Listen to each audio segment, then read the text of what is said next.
امام مہدی کا جب ظہور ہوگا تو وہ غصے میں زنجیریں توڑ کے باہر آئے گا. یہ صحیح حدیث سے ثابت ہے. تو دیکھیں دجالی سویلائزیشن تو ہے currently, we are living in that because it is the meso age of deception, کیونکہ دجال is derive from the root word دجل وچ مین ڈسپشن, اور دجال آپ کو پتا ہے ماسٹر آف ڈسپشن ہوگا.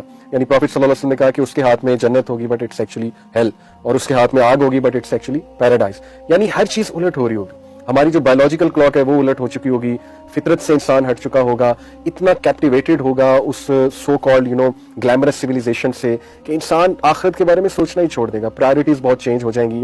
یہ ساری ڈسپشن ہے. اس میں لحاف, وہ ڈاکٹر اسرار تو 3 لحاف کا ذکر کرتے تھے نا, کہ ایک تو سائنٹیفک نالج کا لحاف ہے, یعنی سائنٹیفک نالج کے ہم خلاف نہیں ہیں, بٹ وہ سائنٹیفک نالج جو اللہ کے خلاف ہے, یعنی جو اس نیت سے نکلا ہے کہ ہم نے خدا کو نگیٹ کرنا ہے. آج آپ دیکھیں scientific community most of it is being run by atheist, حالانکہ بہت سے سائنٹسٹ جو ہیں وہ تھیسٹ ہیں, گاڈ کے بلیور ہیں, لیکن ان کو اتنا میڈیا نہیں, کوریج نہیں دی جاتی, زیادہ کہ ان کو دی جاتی ہے atheist. This is also part of the plan کہ لوگوں کو ایتھیسٹ بنائے.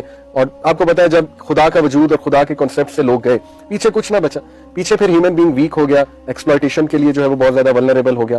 تو this is part of the plan کہ انہیں ولنریبل کرو, ان کو سلیوز بناؤ, ان کو ڈم بناؤ, لٹرلی لیونگ زومبیز ان کو بناؤ. اور آپ کو پتا ہے نا کہ دجال کے آنے سے 3 سال پہلے قحط سالی ہوگی, بہت ایک میسو فیمن آئے گا, گلوبل فیمن. کوئی 30 ایک ہیں دجال جو اناؤنس ہوں گے, کوئی دجال لیکن وہ نہیں ہوں گے, کوئی ایسے میں نے چھوٹے چھوٹے دجال اور عرفان بھی آتے رہیں گے نا, ان میں سے میں بھی کوئی جھوٹا نبی ہو سکتا ہے. وہ آنے شروع ہو بھی چکے ہیں, کچھ ہو سکتا ہے کہ کچھ جی ہسٹری میں بھرے ہوئے ہیں, آپ دیکھیں بالکل آنے. اب تو میں سمجھتا ہوں جو بڑا دجال ہے اس کا ٹائم قریب ہے.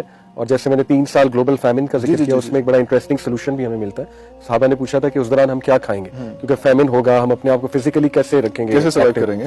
تو بڑا انٹرسٹنگ آنسر ہے پروفیٹ صلی اللہ علیہ وسلم کا کہ تم اس ذکر کے ساتھ سبحان اللہ, الحمدللہ, لا الہ الا اللہ, اللہ اکبر, یہ جو ذکر ہے دس ول بی یور ڈائٹ, اور یہ تمہیں کافی ہو جائے گا. تو اس